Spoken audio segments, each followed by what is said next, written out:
പത്തനംതിട്ട റാന്നി പെരുന്നാട്ടിൽ യുവാവിനെ കുത്തിക്കൊന്ന സംഭവം ബിജെപിയുടെ മേൽ കെട്ടിവെക്കാനുള്ള ശ്രമം നടക്കുന്നതായി ബിജെപി ജില്ലാ പ്രസിഡന്റ് വി.എ. സൂരജ്. സിപിഎം ജില്ലാ സെക്രട്ടറി രാജു എബ്രഹാമിനെതിരെയാണ് ആരോപണം ഉയരുന്നത്. സംഭവത്തിൽ ബിജെപിക്കോ ബിജെപി പ്രവർത്തകർക്കോ പങ്കില്ലെന്നും അദ്ദേഹം വ്യക്തമാക്കി. ജിതിൻ എന്ന് പറഞ്ഞ ആൾ മരിച്ചതിനെ സംബന്ധിച്ച് ഭാരതീയ ജനതാ പാർട്ടിക്ക് യാതൊരുവിധ ബന്ധങ്ങളുമില്ല. സിപിഎമ്മിന് ജില്ലാ സെക്രട്ടറി ശ്രീ രാജു എബ്രഹാം സത്യാവസ്ഥ ഇതാണെന്നിരിക്കെ ഇത് ഭാരതീയ ജനതാ പാർട്ടിയുടെ മകളിൽ കെട്ടിവെക്കാൻ വേണ്ടിയിട്ടുള്ള ശ്രമങ്ങളാണ് നടത്തിക്കൊണ്ടിരിക്കുന്നത്. ഇത് അത്യന്തം പ്രതിഷേധാർഹമാണ്. ഭാരതീയ ജനതാ പാർട്ടിക്ക് ഈ സംഭവവുമായിട്ട് യാതൊരു ബന്ധവുമില്ല. ഒരു പാർട്ടി പ്രവർത്തകനും ഇതുമായിട്ട് ബന്ധപ്പെട്ടിട്ടില്ല. വെറുതെ ഭാരതീയ ജനതാ പാർട്ടിയുടെ മുകളിൽ ഇത് കെട്ടിവെക്കാൻ വേണ്ടിയിട്ട് നടത്തുന്ന ശ്രമങ്ങളാണ് ഇപ്പോൾ നടന്നുകൊണ്ടിരിക്കുന്നത്.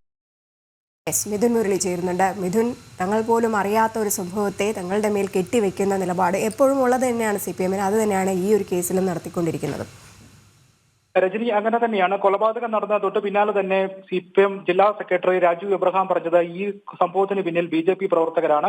ഈ ബിജെപി പ്രവർത്തകരുമായുള്ള സംഘർഷത്തിലാണ് ഈ കൊലപാതകം നടന്നത് എന്നുള്ള കാര്യമാണ്. പക്ഷെ പോലീസ് നേരത്തെ തൊട്ടേ പറയുന്നുണ്ടായിരുന്നു ഇതിൽ രാഷ്ട്രീയമില്ല. ചില യുവാക്കൾ തമ്മിൽ ഈ പെരുന്നാട് ഭാഗത്ത് ചില സംഘർഷങ്ങൾ നിലനിന്നിരുന്നു, ചില പ്രശ്നങ്ങൾ നിലനിന്നിരുന്നു. ആ പ്രശ്നങ്ങളുടെ ഭാഗമായിട്ടാണ് ഈ കൊലപാതകം നടന്നത് എന്നുള്ള കാര്യമായിരുന്നു പോലീസ് വ്യക്തമാക്കുകയും ചെയ്തത്. അതിനിടയിലാണ് പെട്ടെന്ന് തന്നെ ഈ സംഭവം നടന്ന മണിക്കൂറുകളിനുള്ളിൽ തന്നെ സിപിഎം ജില്ലാ സെക്രട്ടറി രാജു എബ്രഹാം ഇത്തരത്തിലുള്ള ഒരു പ്രസ്താവന നടത്തുകയും പിന്നീട് സിപിഎം സംസ്ഥാന നേതൃത്വം ഇത് ചുവട് പിടിച്ചുകൊണ്ടുള്ള പ്രസ്താവനകൾ തുടർച്ചയായി നടത്തുകയും ഒക്കെ ചെയ്തത്.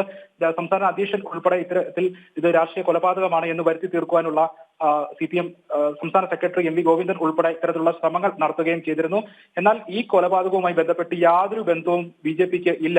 ബിജെപി പ്രവർത്തകർ ഈ കൊലപാതകത്തിൽ ബന്ധപ്പെട്ടിട്ടില്ല. യാതൊരു ബന്ധവുമില്ലാത്ത ഒരു സംഭവം തങ്ങളുടെ മേൽ കെട്ടിവെക്കാനുള്ള ഗൂഢശ്രമമാണ് നടക്കുന്നത് എന്നുള്ള കാര്യമാണ് ബിജെപി ജില്ലാ നേതൃത്വം വ്യക്തമാക്കിയിരിക്കുന്നത്. ബിജെപി ജില്ലാ അധ്യക്ഷൻ വി.എ. സൂരജ് പറയുന്നത് ഈ സംഭവവുമായി ബിജെപി പ്രവർത്തകർ ആരും യാതൊരു രീതിയിലും ഇടപെട്ടിട്ടില്ല. യാതൊരു പ്രവർത്തകർക്കും ഇതുമായി ബന്ധമില്ല. ബിജെപിക്ക് യാതൊരുവിധ കാര്യവും ഈ കൊലപാതകവുമായി ഈ സംഭവവുമായി ബന്ധപ്പെട്ട് ഇല്ല എന്നുള്ള കാര്യമാണ് ബിജെപി പൂർണ്ണമായിട്ടും തള്ളുകയാണ്. അതോടൊപ്പം തന്നെ ഈ സംഭവവുമായി ബന്ധപ്പെട്ട് ഇപ്പോൾ നിലവിൽ പ്രതിപട്ടികയിൽ ചേർത്തിരിക്കുന്ന ആളുകളിൽ പ്രധാന പ്രതിസ്ഥാനത്തുള്ള ആളുകൾ സിപിഎം പ്രവർത്തകരാണ് എന്നുള്ള വിവരവും ലഭിക്കുന്നു.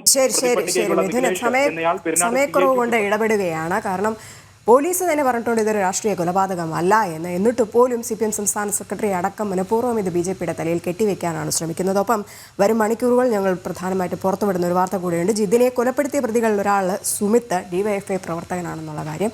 ആ വിഷ്വലടക്കം ദൃശ്യങ്ങളടക്കം ജനഡിവി വരും മണിക്കൂറുകൾ വാർത്തകൾ കാണിക്കും. എന്തായാലും ഇപ്പോൾ ഇത് മനഃപൂർവ്വമായിട്ട് ബിജെപിയുടെ തലയിൽ കെട്ടിവെക്കാനാണ് ശ്രമം നടത്തിക്കൊണ്ടിരിക്കുന്നത് സിപിഎം പ്രവർത്തകർ. മിഥുൻ മുരളിയാണ് വിവരങ്ങൾ പങ്കുവച്ചത്.